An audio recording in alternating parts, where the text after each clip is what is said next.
Did anyone ever tell you the brutal truth about life after 80?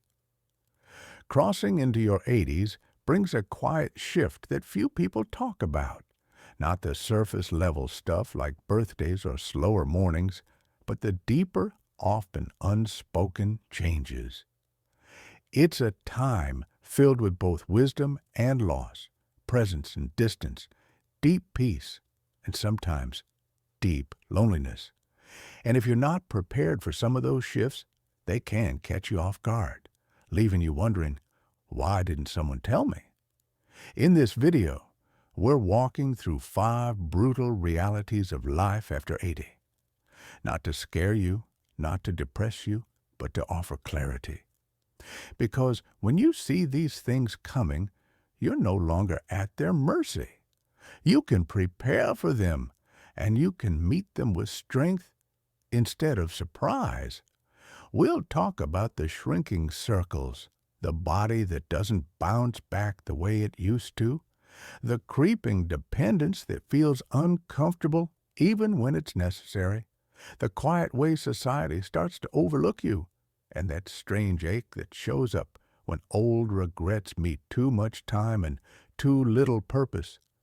Stay with us until the end, because while some of these truths may feel heavy, they also open the door to something powerful: acceptance, resilience, and a chance to shape the final stretch of life with the kind of dignity no one else gets to define but you. Let's talk about what really happens after 80 and how you can walk through it with open eyes, steady hands, and your head held high. Number 1, a social circle that quietly disappears. One of the first realities that hits after 80 isn't physical, it's relational. The people who once filled your world begin to fade, often without warning. Friends pass, neighbors move, siblings grow quiet. Even longtime companions who once called every week start calling every few months. It's not personal, it's just time. But it leaves a space that can feel hollow. No matter how strong or independent you are, you wake up one morning and realize the phone doesn't ring like it used to. The invitations slow down. The family visits grow shorter, more rushed. People still love you, but they're busy or distracted or dealing with their own aging in different ways. And slowly, the everyday interactions that once kept your life rich with voices and laughter start thinning out. This isn't something anyone prepares you for in your 60s and even 70s. Most people are still around. There's energy, movement, check-ins. But after 80, there's a shift. You begin to outlive people. You begin to outpace conversations. And that shift is quiet. So quiet that at first you might not even notice it's happened. I knew a man named Walter, 84, who used to go to the same coffee shop every morning for years. The staff knew his order. His friends met him there without texting first. It was a rhythm. But over time, those friends stopped coming. Some passed, some moved, and others just stopped driving. One day, Walter told me, "It's strange to walk into a place where everyone used to know your name, and now you're just the man in the corner booth." The pain of that kind of loneliness isn't always loud. It doesn't always come with tears or visible grief. Sometimes it's just a long silence after dinner or a walk that feels a little too quiet. It's realizing that the list of people who really know you is getting shorter and you can't stop it. But knowing this reality means you can do something about it. You can open new doors, even when others have closed. You can stay connected on your terms, whether through a church group, a weekly lunch, a phone call you initiate, or even a letter. Because after 80, connection doesn't come to you the way it once did. You have to go get it. And that takes courage. But you've made it this far. you already have that courage in you. Number two, a body that stops bouncing back. By the time you reach 80, your body doesn't whisper. It speaks clearly. The little aches that used to come and go now linger. The fatigue that once passed after a nap might stretch into the next day. And the truth that catches many people off guard is this. After 80, even small health problems can change your life overnight. You might wake up feeling fine, go about your day, and by evening, something feels off. A little dizziness, a sore leg, a cough that sticks around longer than expected. And suddenly, you're sitting in a waiting room hearing words like monitoring, imaging, or possible admission. What used to be brushed off with rest now demands attention. And often, there's no going back to how things were before. What makes this stage so difficult isn't just the physical pain, it's the unpredictability. You can do everything right, eat well, move gently, get your sleep, and still feel like your body is one step ahead of you, making decisions you didn't agree to. A misstep on the stairs can lead to weeks of recovery. A stomach bug can drain you for days. And even when you recover, things don't always return to normal. Your balance might feel off. Your breathing might take more effort. The bounce back isn't what it used to be. I once met a woman named Gloria, 81, who was sharp, active, and proud of her independence. She loved tending her backyard garden, walking the neighborhood, staying engaged with her book club. But after a minor fall while trimming a rose bush, everything changed. Aftermath. Weeks of rest turned into months of reduced strength. Her confidence slipped. "I thought I was just taking a break," she said, "but my body treated it like a full stop." That's the part no one tells you at 80. Rest is not always restorative in the same way. It can turn into decline if you're not careful. And sometimes, even when you're careful, your body decides to slow down anyway. You realize you're not bouncing back. You're adapting forward. But here's the strength in knowing this. You start honoring your energy more wisely. You learn to pace yourself, not out of fear, but out of respect for what your body has carried you through. You treat health not as a guarantee, but as a daily practice, a sacred one. And when you do that, even if the bounce is gone, your footing becomes steadier. You walk slower, but more aware. You rest longer, but more intentionally. And you begin to see that even a slower body can still carry a strong spirit. If you're still watching this video and finding these insights valuable, please comment number 2 below to let me know you're here.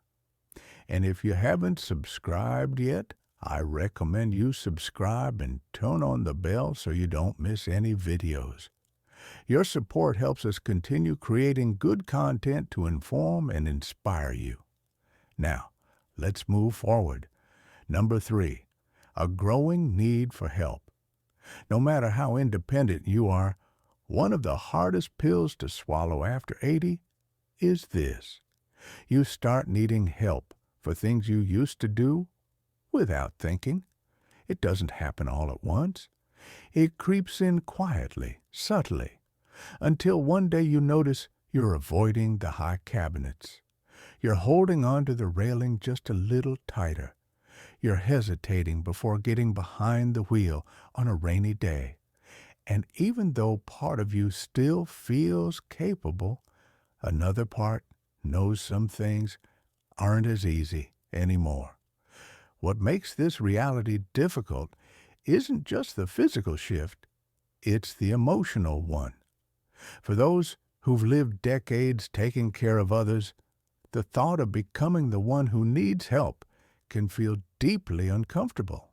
You may start feeling like a burden, Or you may begin hiding what you can't do, skipping the grocery trip, not telling your kids you tripped, trying to fix the light bulb on your own, even though your shoulder's been hurting for weeks. The desire to stay independent doesn't go away. If anything, it grows stronger. But the truth is, independence after 80 looks different than it did at 60. It's not about doing everything alone. It's about knowing when to ask for help and being brave enough to accept it. I knew a man named Eugene, 85, who prided himself on doing everything himself. He had lived through war, raised 4 kids, built his own shed out back with nothing but spare wood and determination. But one winter, he slipped on his icy driveway. No broken bones, just bruised pride. He didn't tell anyone, but his daughter noticed something was different. She started showing up once a week to bring groceries and stay for coffee. At first, Eugene resisted. "I'm fine," he'd say. But over time, that coffee became a ritual, and eventually he admitted something that surprised even him. It's nice not having to carry everything alone. That's the shift. It's not weakness, it's wisdom. Knowing that accepting help isn't a loss of independence, it's a way of protecting it. Because when you allow someone to help you climb the stairs, or drive you to the doctor, or carry that heavy bag, you're actually giving yourself more years of doing what matters most. And not all help has to come from people. It can be a grab bar in the shower, a stool in the kitchen, a reminder on the fridge. These little supports don't take away your dignity. They preserve it. After 80, the bravest thing you can say might just be, "I could use a hand." Because the older you get, the more strength you show by choosing safety over pride, peace over struggle, and connection over isolation. Number 4. A presence the world starts to overlook. One of the more painful realities of life after 80 isn't about your body or your memory. It's about your presence. Slowly, you begin to feel invisible. Not to the people who love you, maybe, but to the world at large. The cashier looks past you to the person behind you. The doctor talks to your adult child instead of you. The server at the restaurant assumes you can't hear or think or decide for yourself. It's subtle at first, then it becomes more frequent, and even if you try to brush it off, it lands somewhere deep. Because no matter how old we are, we still want to be seen. And when you've lived a full life, worked, raised a family, made decisions, weathered storms, it's jarring to feel dismissed just because your skin is folded or your hair is grayed. What hurts more is that it's rarely meant with malice. A fast world that forgets slow steps still carries stories. A society obsessed with youth that forgets the strength it took to reach this age. And unless you speak up, you risk shrinking, not because you've lost your voice, but because others stop listening. I remember a woman named Irene, 86, who volunteered at a local museum. One day, a visitor asked the staff a question she could have answered in her sleep. After all, she lived through that very decade of history. But the question skipped right over her.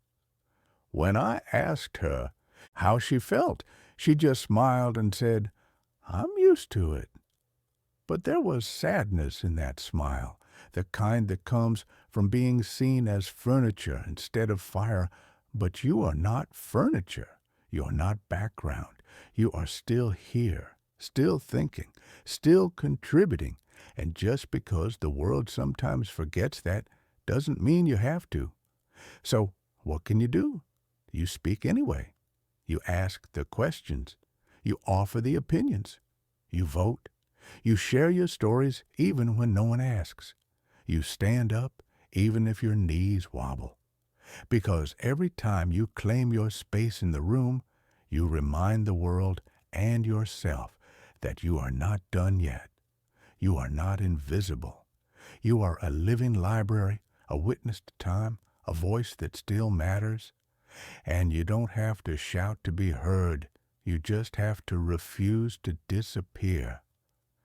If you're still watching this video and finding these insights valuable, please comment number 4 below to let me know you're here.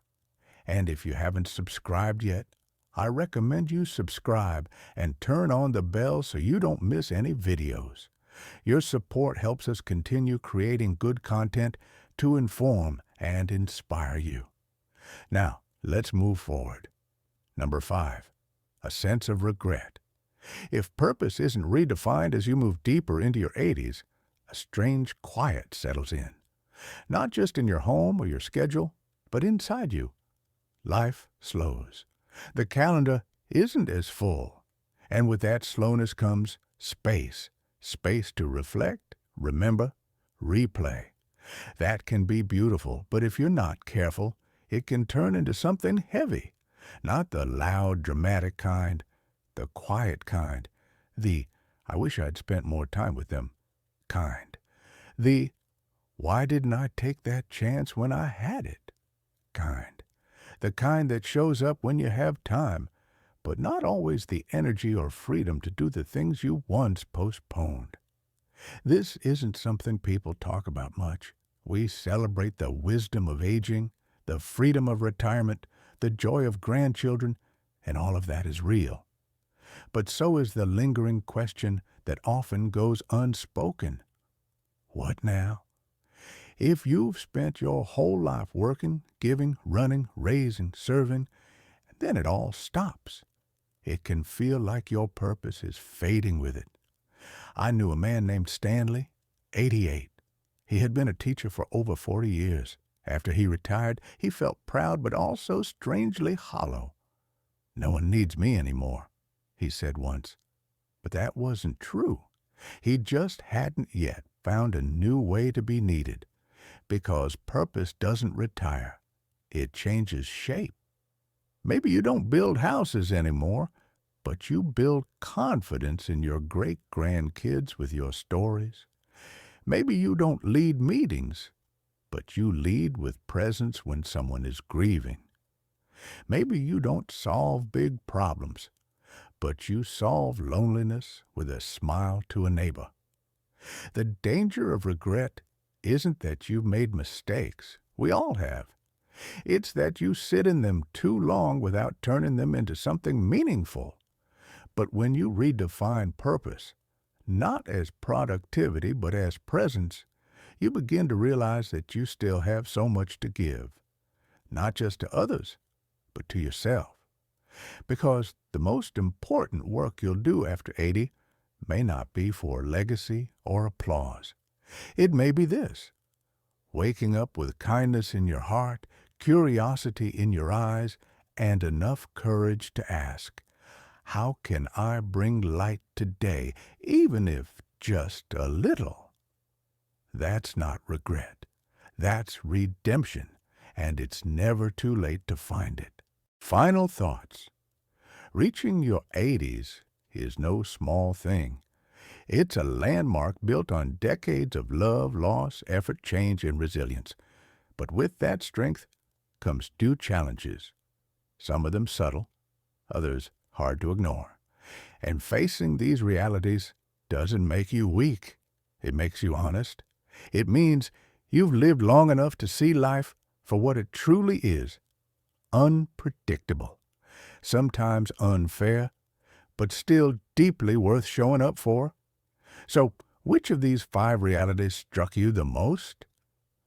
Was it the silence that comes when your social world begins to shrink? The frustration of a body that doesn't recover like it used to? The discomfort of needing help when you've spent a lifetime being the helper? Or maybe It was the invisible feeling that comes when the world moves too fast to see you, or the ache that grows when your purpose isn't clear anymore. Whatever it was, I hope you felt seen, because the truth is, you're not alone in any of this, not in the slowing down, not in the forgetting, not in the questions that keep you up at night, or the moments that make you wonder what comes next. And here's the good news. Even now, even at this stage, you get to choose. You can choose connection. You can choose rest. You can choose to ask for help. You can choose to speak louder when someone overlooks you and softer when someone needs your grace. You can choose to forgive yourself for what didn't happen and honor yourself for what did. This chapter of life isn't the end.